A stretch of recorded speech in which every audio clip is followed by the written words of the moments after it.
नमस्कार, आप देख रहे हैं अब तक टीवी चैनल। हमारे संवाददाता आमोद कुमार ने जनपद बांदा से जानकारी देते हुए बताया, अब सिर्फ एक जिला ही नहीं रहा, वह तापमान की प्रयोगशाला बनता जा रहा है। जी हाँ, सूरज भी शायद हैरान होगा कि जिस धरती को उसने रोशनी दी थी, वहां इंसानों ने ऐसी व्यवस्थाएं खड़े कर दी हैं कि अब उसकी गर्मी का दोष भी उसी पर मढ़ा जा रहा है। कहते हैं कि 6 वैज्ञानिकों की टीम आएगी, शोध करेगी, तापमान नापेगी, हवा की दिशा देखेगी, मिट्टी की नमी जांची जाएगी। ये सब होना भी चाहिए, लेकिन क्या कोई वैज्ञानिक उस लालच का तापमान भी मापेगा जिसने पेड़ों को लकड़ी और पहाड़ों को खदान में बदल दिया है? क्या कोई यंत्र यह बताएगा कि धरती ज्यादा गर्म है, या वह व्यवस्था जिससे प्रकृति को केवल कमाई का जरिया समझ लिया? विडंबना देखिए कि पहले पेड़ काटे गए, फिर छांव खोजी गई, पहले तालाब पाटे गए, फिर जल संरक्षण की योजनाएं बनी, पहले खनन से धरती की छाती छलनी की गई, फिर पूछा गया कि आखिर गर्मी इतनी क्यों बढ़ गई है। मानो कोई आदमी खुद अपने घर में आग लगाए और फिर वैज्ञानिकों से पूछे, जरा पता लगाइए कि आग लगी तो लगी कैसे।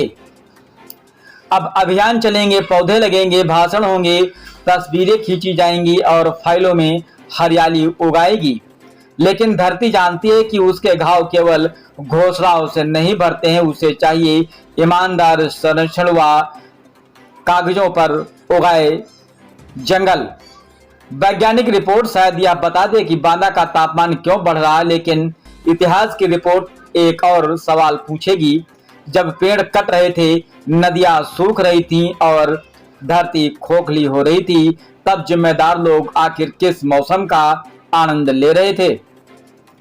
डर इस बात का नहीं कि बांदा दुनिया के सबसे गर्म इलाकों में गिना जाएगा, डर इस बात का है कि ऐसा ना हो कि आने वाली पीढ़ियां कहें यह वह जगह है जहां इंसानों ने पहले प्रकृति को जलाया और फिर उसकी राख वैज्ञानिकों से अध्ययन कराया।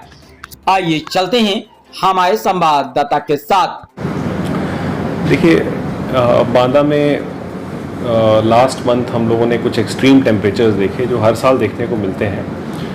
तो इस पे बहुत सारे रीज़न्स जो हैं बिना किसी साइंटिफिक ग्राउंड के बताए जा रहे थे। तो हम लोगों ने, डिस्ट्रिक्ट एडमिनिस्ट्रेशन ने, क्योंकि एफ़र्ट्स करने हैं कि हम लोग किस तरीके से इस तापमान को कम करें भविष्य में और किस दिशा में हम लोग एफ़र्ट करें, इस क्रम में हम लोगों ने जो शासन को एक टीम भेजने के लिए कहा था, साइंस एंड टेक डिपार्टमेंट को, कि वो हमारे यहाँ के जितने भी हिस्टोरिकल डेटा है और हमारे सैटेलाइट इमेजरीज़ हैं और जितने भी हमारे यहाँ पर अदर साइंटिफिक एरियाज़ हैं जिनको वो एक्सप्लोर करके हमें ये गाइड करें कि जो शासन के द्वारा बहुत सारी स्कीम्स हम लोग चला रहे हैं, तो किस दिशा में हम लोग काम करें तो यहाँ का टेम्परेचर कंटेन हो पाएगा। तो उसी क्रम में उनके द्वारा कुछ लोगों को यहाँ, अलग अलग विशेषज्ञों को यहाँ भेजा गया है जो अपना काम करेंगे और एक रिपोर्ट देंगे, जिसके आधार पर हमारा जो फ्यूचर कोर्स ऑफ एक्शन है डिस्ट्रिक्ट के अंदर वो तय करेंगे हम लोग उस आधार। सर, कितने सदस्यीय टीम है और कितनी टीमें हैं यहाँ पर? अभी कुछ 6 लोग जो हैं वो यहाँ पर आए हैं और विभिन्न उनके डाइवर्सिफाइड एक्सपर्ट्स हैं वो लोग। तो वो अलग अलग दिशा में अपना अध्ययन करेंगे और एक आख्या देंगे। सर, बांदा में जो है गर्मी का जो कारण है वो पेड़ों की कटान को भी लोग यहाँ पर कह रहे हैं कि बहुत मात्रा में हो रहा है। तो इसको लेकर क्या जिला प्रशासन की तरफ से कोई टीम गठित की गई है कि ऐसे जो वन क्षेत्र जो काटे जा रहे हैं इस पर कार्रवाई करने के लिए कुछ?